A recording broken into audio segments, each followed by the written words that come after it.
Baik, pada video kali ini saya akan menjelaskan mengenai materi fungsi, khususnya lebih tepatnya tentang domain.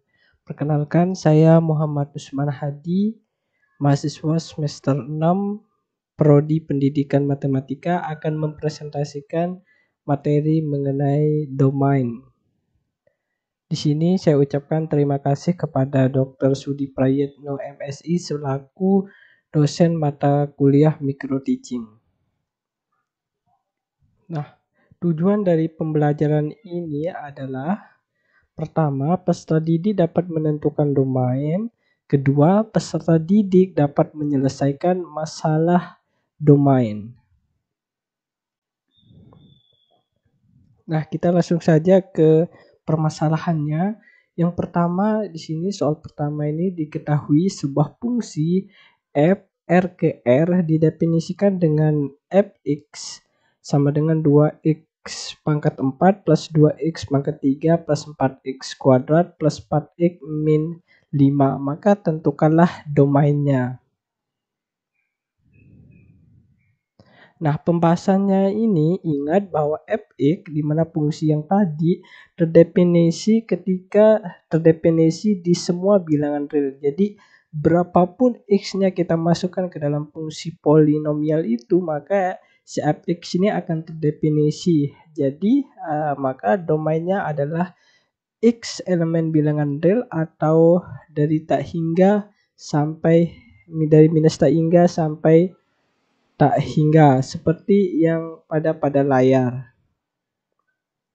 Jadi dari contoh soal nomor 1, setiap fungsi fx yang seperti polinomial seperti itu bisa dilihat atau setiap fungsi polinomial, maka domainnya adalah semua bilangan real. Ditulis di mana domain dari fx itu adalah x bilangan real atau dari min tak hingga sampai tak hingga. Bisa dilihat seperti pada layar di depan. Oke, kita lanjut ke permasalahan yang kedua. Sebuah fungsi dari f r ke r didefinisikan dengan fx akar x minus 1. Maka domainnya adalah, apakah di sini adik-adik bisa menjawab berapa domain dari fx? Oke, mari kita lanjut ke pembahasan. Nah, ingat f terdefinisi ketika x minus 1 ini lebih besar sama dengan 0.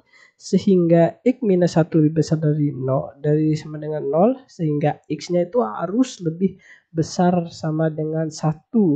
Jadi, f terdefinisi ketika x lebih besar sama dengan 1, maka domain f adalah x di mana x lebih besar sama dengan 1 atau ditulis dari 1 sampai tak hingga.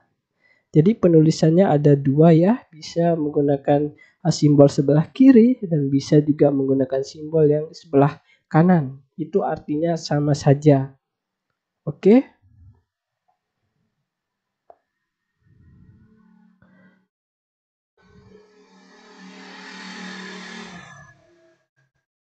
Nah, dari contoh nomor 2, setiap fungsi yang berbentuk fx sama dengan akar dari apapun di dalam akar itu atau saya simbolkan sebagai gx, maka f harus terdefinisi. Bagaimana caranya f supaya terdefinisi? Maka si gx ini harus lebih besar sama dengan 0. Misal kalau fx di dalam akar itu minus, apakah si fx ini terdefinisi? Tentu saja tidak. Oleh sebab itu gx ini harus lebih besar sama dengan 0. Sehingga konsep inilah yang nanti akan kita gunakan untuk menyelesaikan berbagai macam soal-soal dalam menentukan domain. Oke, untuk contohnya seperti contoh nomor 2 tadi itu. Nah, soal nomor 3, sebuah fungsi dari gr ke r didefinisikan dengan gx sama dengan 1 per x plus 1, maka tentukanlah domain dari gx. Nah, pembahasannya, ingat bahwa si gx sama dengan 1 per x plus 1,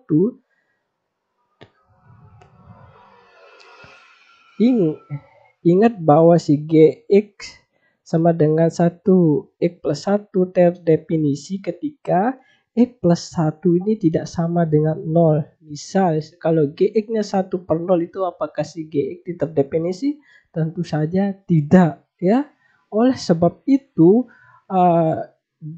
si penyebutnya itu tidak boleh sama dengan 0. Oleh sebab itu X plus 1 tidak boleh sama dengan 0 sehingga X-nya tidak boleh sama dengan minus 1. Nah, sehingga domain dari G adalah minus tak hingga sampai min 1 digabung minus 1 sampai tak hingga.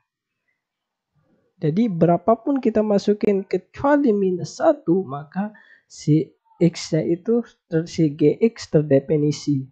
Oke, kita lanjut ke soal berikutnya. Nah, jadi kesimpulan dari soal nomor 3 adalah ini konsep yang perlu kita pahami. Jadi dari contoh nomor 3, setiap fungsi yang berbentuk seperti ini atau Gx sama dengan Fx dibagi Hx, G terdefinisi ketika si penyebutnya tidak boleh sama dengan 0 atau dengan kata lain Hx tidak boleh sama dengan 0. Maka untuk contohnya seperti contoh yang di atas. Oke, bisa dipahami sampai di sini? Nah, soal nomor 4 adalah sebuah fungsi G R ke R didefinisikan dengan Gx sama dengan 1 per akar X kuadrat min 4. Maka tentukanlah domain dari Gx. Bagaimana untuk menyelesaikan permasalahan ini? Tadi kita telah mengetahui, ya, kita jawab. Tadi kita telah membahas di mana dari soal nomor 1 sampai 3 ini sudah cukup untuk kita menjawab soal nomor 4. Oke, di mana Gx terdefinisi ketika X kuadrat min 4 lebih dari 0. Mengapa X kuadrat min 4 terdefinisi ketika lebih dari 0? Kenapa tidak lebih besar sama dengan 0? Nanti ketika kita masukkan atau akar dari X kuadrat min 4 lebih besar sama dengan 0, maka nanti akan membuat si penyebutnya itu sama dengan 0. Oleh sebab itu si X kuadrat min 4 harus lebih besar dari 0. Lebih besar saja sama dengan lebih besar dari 0. Jabarkan sehingga kita memperoleh X min 2 plus X plus 2 lebih dari 0. Maka ini kan kalau kita jabarkan biasa, maka kita nanti akan memperoleh X-nya kurang dari min 2 atau X-nya lebih dari 2. Sedemikian sehingga domainnya adalah dari minus tak hingga sampai min 2 digabung dari 2 sampai tak hingga. Nah, di sini ingat bahwa di sini itu adalah himpunan terbuka, ya. Karena dia himpunan terbuka, berarti si min 2 ini tidak min 2 dan 2 ini tidak masuk ke dalam kalau kita substitusi, tapi hanya mendekati dan kurang dan lebihnya saja. Jadi supaya si Gx ini terdefinisi harus dimasukkan dari min tak hingga sampai minus 2 digabung dari 2 sampai tak hingga supaya si Gx-nya ini terdefinisi. Kalau kita masukkan nilai X-nya itu di antara ring satu himpunan yang kita dapatkan ini, maka nanti si Gx ini tidak terdefinisi sebab si Gx-nya nanti akan 1/0 dan 1/0 itu tidak boleh. Jadi konsep dari nomor 4 ini bisa kita simpulkan bahwa setiap fungsi yang berbentuk Gx sama dengan Fx dibagi akar dari Hx, maka G terdefinisi ketika Hx-nya itu lebih dari 0. Oke, ini konsep dari 1 sampai 4 ini. Konsep yang harus paham itu jadinya ada 4, mau berapapun nanti, mau berbagai macam tipe dari untuk menentukan domainnya, kita fokus menggunakan yang ini saja. Oke.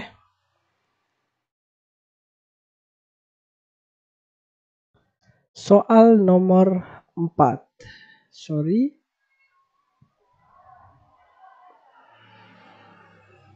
Oke. Sekarang kita lanjut ke soal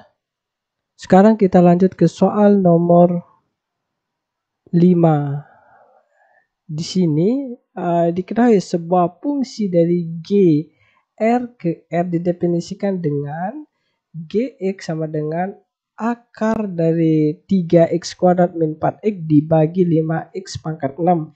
Maka tentukanlah domain dari Gx. Nah, ini PR untuk adik-adik untuk mengerjakan sejauh mana pemahaman yang telah saya jelaskan. Untuk pengumpulan nanti adik-adik kumpulkan melalui Google Meet, melalui Google Class. Nanti akan saya buatkan link untuk pengumpulan jawaban adik-adik. Silahkan pahami dari yang saya jelaskan dari konsep dasar domain dari 1 sampai 4. Silahkan dipelajari. Nah, jika adik-adik paham dari konsep yang saya jelaskan tadi dari 1 sampai 4, maka otomatis untuk soal nomor 5 ini adalah soal yang terbilang cukup mudah. Jadi tinggal adik-adik terapkan yang saya jelaskan tadi dan sampai jumpa di video atau pembelajaran berikutnya.